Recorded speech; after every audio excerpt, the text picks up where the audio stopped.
अस्सलामुअलैकुम students, today we are going to solve exercise number 1.2 जिसमें first 3 questions types of matrices के बारे में है।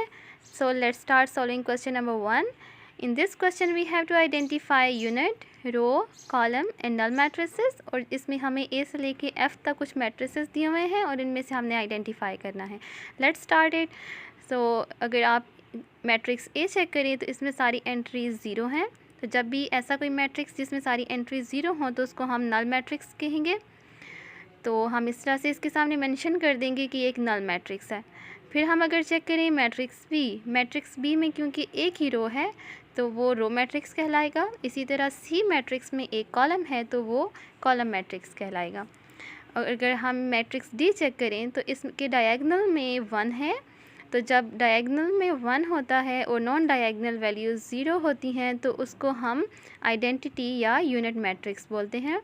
मैट्रिक्स ई, इसमें भी वैल्यू 0 है, यानी एंट्रीज़ जितनी भी हैं एक ही एंट्री है और वो 0 है, तो इसको हम नल मैट्रिक्स कहेंगे। ये रो और कॉलम मैट्रिक्स भी कहलाया जा सकता है क्योंकि इसमें एक ही रो और एक ही कॉलम है।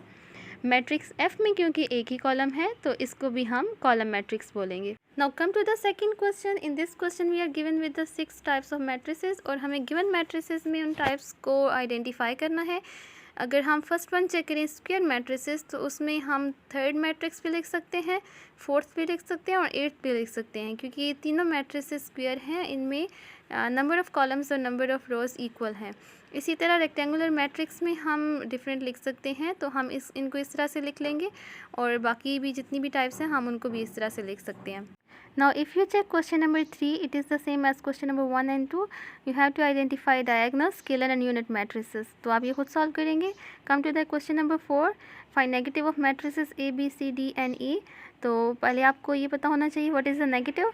नेगेटिव का मतलब ये नहीं है किसी के साथ भी वैल्यू के साथ माइनस लगा दे तो वो नेगेटिव हो जाएगा, बल्कि अगर आपके पास एक पॉजिटिव वैल्यू है, लेट्स सपोज +2, तो उसको अगर आप -2 कर देंगे तो वो उसका नेगेटिव होगा।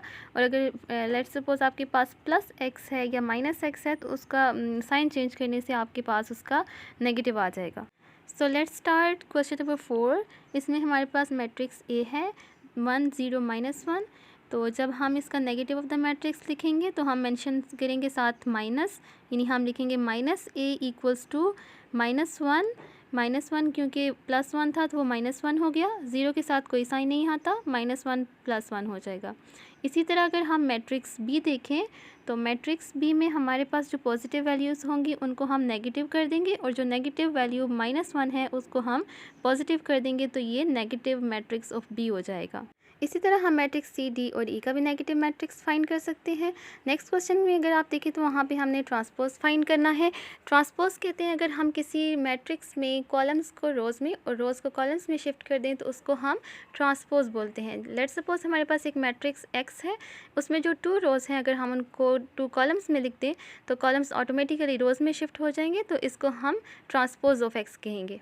क्वेश्चन नंबर 5 में हमारे पास जो फर्स्ट मैट्रिक्स ए है वो एक कॉलम मैट्रिक्स है।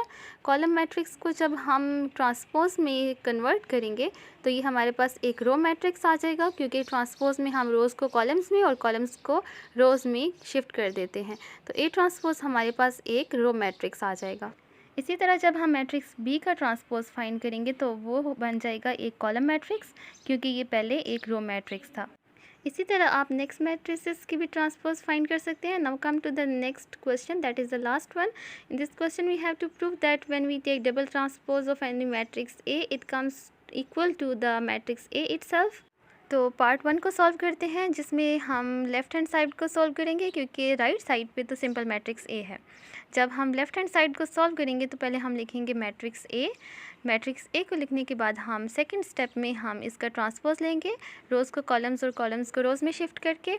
ये लेने के बाद हमने क्योंकि इसका डबल ट्रांसपोज लेना है तो हम दोबारा इसी ए ट्रांसपोज का दोबारा ट्रांसपोज ले लेंगे, तो ये हमारे पास इक्वल आ जाएगा ए के। तो ये प्रूव हो जाएगा कि जब भी हम किसी मैट्रिक्स का 2 बार ट्रांसपोज लेते हैं तो वही मैट्रिक्स हमारे पास दोबारा आ जाता है। इसी तरह से हम इसका सेकंड पार्ट भी सॉल्व कर सकते हैं। Keep practising and understanding maths. अल्लाह हाफिज़।